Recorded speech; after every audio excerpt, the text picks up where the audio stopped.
Hello mga ka-plantnet, ito masaya tayo sa ating mga halaman gawa ng nagbunga sila halos lahat, gumanda yung mga dahon nila dahil lang sa swamp fertilizer. So yan guys, first time natin magkaroon ng ganyang kamatis na napakaganda yung dahon niya. Anong mga nakaraan na yung dahon ng ating kamatis ay kumukulubot. So akala ko dahil sobrang init, yun pala kailangan na talaga nila ng fertilizer. So yun, swamp fertilizer guys, yung nagpa sa kanila talaga, pati yung natin kalamansi, ayan, malagong malago yung dahon. Ito din sili natin na labuyo, ano ba yan, ayan, nung nakaraan malapit na yung namatay na yan, kumbaga nanilaw lahat ng dahon, tapos dahil siguro sa katandaan na rin. Pero nung tinanggal natin yung mga nila, yung mga dahon-dahon ng mga sira, ayan, nagbunga sila uli, ayan o. Pero kasabay kasi nun swamp fertilizer. Tapos ito yung pinaka magandang nangyari dahil sa swamp fertilizer guys, ayan. So yung sili na yan guys, napakatandaan na yan, hindi rin talaga siya bumunga ng ng ganyang karami. Tapos mula nung marang isang buwan na ata tayo nagsa-swamp fertilizer, ayun na, doon na talaga siya tumutuyo ng bunga. Tapos yung talong natin, ayun, napakaganda. Kahit isa lang yan, dalawa, maski pa paano, malago siya. Tapos ito yung bell pepper natin guys. Ayan. Yung mga nakaraang video natin, alam ko na videohan ko rin yung kumukulubot talaga yung natin, mga sili natin. Kahit anong sili kumukulubot. Pero ito ngayon, ayan na siya. Tapos na iba yung bunga na. Sana magtuloy-tuloy lang. So swamp fertilizer lang pala ang guys, kailangan natin. So kailangan pa natin siya i-improve kasi medyo may nakita pa akong mga problema sa dahon natin para siyang may butas. Tingnan natin. Ito yung parang ganito, may dot. Ayan, isang dot. Ito, iwan ko kung anong sakit yan. So dito din marami yung mga dot, yung ganitong dahon guys. Hindi ko alam kung anong sakit to. Ayan. Yan, marami siyang dot na So yan yung nagiging problema. Dito lang naman sa sili na to. So ginagawa ko, pag may makita ako, tinatanggal ko na. So pero yun dyan, ang bunga, ang ganda. Tapos yung kamatis natin, ayun, maliit, hindi pa ako ito yung natin, ayan, sili natin. Hindi siya kulubot guys. Ayan, ang kulubot na dito banda kasi siguro. Ay hindi pala, ayan. Ganda pa ng dahon niya. Sana magtuloy pa siya. So swamp fertilizer pala guys, ito po yun. Pakita ko lang sa inyo. Ayan, swamp fertilizer. Ayan. So ang nilagay ko dyan, marami dyan, saging, dahon ng saging, yan, dahon ng saging, carrots, at kangkong, yan, kangkong. Tapos malunggay, nilalagyan ko rin ng malunggay yan. Bawang, pinagbalatan ng bawang, sibuyas, ayan, nilalagay ko dyan. Kasi yung bawang, sibuyas, din siya, yung pamatay peste din sa ating halaman. So maganda rin siya lagyan. Tapos sili, yung mga pinagtanggalan ng sili, ng bell pepper. Pero kadalasan dyan is dahon ng saging. Yan lang yung ginagawa kong pandilig guys. Ang disadvantage lang sa kanya is medyo mabaho. Siyempre binuburo natin, medyo may amoy po talaga siya. So kaya siya, ito naman pala nilagay ko dito. Tapos itong na to, may butas-butas yan guys, para hindi tagakuha ko ng tubig. Ayan, may butas ayan, sa ilalim may butas, para pag magkuha ako ng tubig, hindi na masasama yung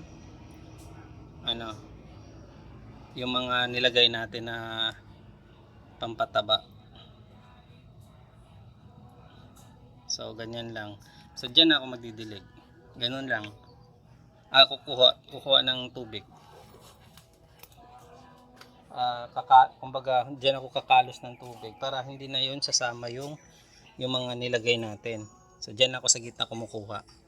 So kasi dati namumroblema ako, magtagal ako magdilig kasi dinadaan-dahan ko para lang hindi siya masama yung nilagay natin. Mahirap yun. So yan idea ko, nilagyan ko ng ganyan. So sa mga nagsa-swamp fertilizer guys, maganda ring gayahin nyo to. Alam ko yan din yung problema nyo na pag kalos nyo, nasasama yung nilagay natin ng mga substrain. So ay ng mga kung ano-ano dyan. So takipan lang natin kasi nasa apartment tayo, nakakaya sa mga kasamahan natin. Although hindi naman sila ganun ka-aarte din kasi gusto din nila ng mga halaman. Pero mas maganda na yung tatakpan na lang natin para hindi rin mangamoy yung natin, lugar natin. Although every time na magdilig tayo, syempre bubuksan natin, magagalaw sila, medyo babaho po talaga. Hindi siya, para sa akin hindi kasi ako ganun kaarte, pero baka sa iba medyo mabaho po talaga siya. Sipin na lang natin yung mga dahon, balat ng saging, ng mangga, ng carrots, ng mga pipino, yun ang nilagay natin. Pag pinerment, parang nagpe-ferment siya or binuburo natin, syempre medyo maamoy siya. Pero naman ang resulta naman sa ating halaman, wala na tayong gastos, wala na tayong hassle kasi nga parang nagdilig lang tayo. So yung time, pera, nasisave na natin dahil lang sa swamp fertilizer. So dito sa talong na to guys, yan, isang dangkal na siya. Pero hindi pa yan guys, hindi pa siya magulang kasi hindi pa siya makintab. Mayroon pa mga kulubot-kulubot. So pag yan kumintab, ayan na yung time ng harvest. Tsaka swamp fertilizer guys, napakaganda. Pati yung malunggay namin, against the light lang kasi tayo. Yung malunggay natin guys, hindi ko lang siya na nung nakaraan. Ang pangit ng dahon nito, ang daming dilaw. So nung swamp fertilizer tayo, ng araw-araw talaga natin dinidiligan yung ginagamit natin pandilig yung swamp fertilizer. Napakaganda ang resulta. Lahat ng halaman natin lumago, ang dahon niya gumanda, yung mga bunga niya dumami. So yun lang pala ang kailangan, swamp fertilizer. So kailangan meron pa naman tayong kailangan idagdag siguro, lagyan natin ng itlog, shell ng itlog yung swamp fertilizer natin, yung gagawa tayo ng kalpos, lalagayan natin, at saka Epsom salt pwede rin. So hindi pa natin nagawa itong resulta ngayon, yun pa lang siya. Nagburo lang tayo nagawa lang tayo ng swamp fertilizer na yung lahat ng nilagay natin ngayon, pinagbalatan natin ng saging, pipino, carrots, kangkong, yung stem ng kangkong, malunggay, yung stem din na malunggay. Pero kung pag marami naman kayong malunggay, pwede nyo lagyan yung mismong may dahon ng malunggay. So ayan ang pinakamaganda sa swamp fertilizer guys. Complete na siya, fertilizer. Wala ka nang idadagdag. Kung kailangan i-improve, mayroon pang i-improve, pwede natin gawin.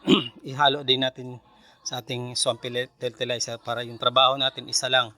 Hindi na tayo nag-i-spray, hindi na tayo dilig lang tayo. Dilig lang ginagawa natin, as in dilig. So doon pa lang ang oras natin na tipid, tsaka yung pera natin na tipid natin. Ayan lang. So mayroon pa rin naman siyang imperfection, kagaya ng mga ito nalalaglag ng bunga ng yung bunga. So may kailangan pa tayong i-improve sa kanya.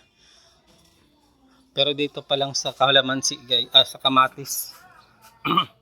Yan napakaganda Napakaganda. 'Di ba sa isang ilan to?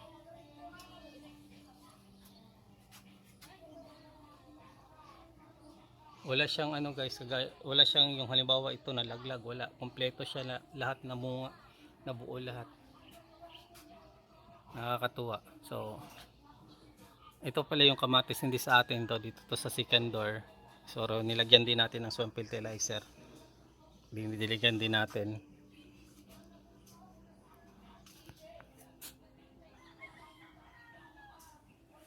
Ayan, ngayon muna, yan lang muna sa ngayon. Yan, ang lemongrass natin, tuloy-tuloy lang yan guys, palagi akong nagbabawas dyan. Kahit noon pa man ang lemongrass kasi hindi talaga kailangan ng ng fertilizer din. So tubig lang sa kanila sapat na. Pero nilalagyan ko pa rin siya. Yan pala yung bantay natin. si Duding Daga. Ay, sa pangbantay natin. Ayan. Ayan, ito yung bantay natin. Ayan, maraming salamat sa panonood. Sisters Plant Planet pala. Paalam, God bless, bye bye.